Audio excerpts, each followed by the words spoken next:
In today's video, I'm going to show you exactly how to save drafts in Yahoo Mail so you never lose an unfinished email again. Whether you're writing an important message, a long response, or just something you want to come back to later, Yahoo Mail makes it really easy to save your work automatically. I'll walk you through the entire process step by step. And if this video helps you out, don't forget to hit that like button and subscribe for more simple tech tutorials just like this.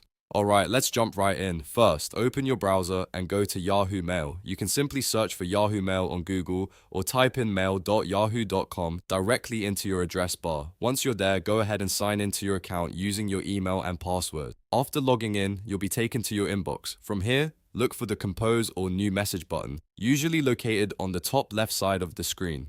Click on that to open a new email window. Now, start typing your email just like you normally would. Add the recipient's email address, a subject line, and begin writing your message in the body section. You can take your time here and write as much as you need. Here's the important part. Yahoo Mail automatically saves your email as a draft while you're typing. That means you don't have to click any save button manually. But if you want to leave and come back later, simply click the close icon on the email window. As soon as you do that, Yahoo will save your message instantly. To find your saved draft, look over to the left-hand menu and click on the Drafts folder. Once you open it, you'll see all your saved draft emails listed there. Just click on any draft to reopen it and continue editing or send it when you're ready. And that's all there is to it.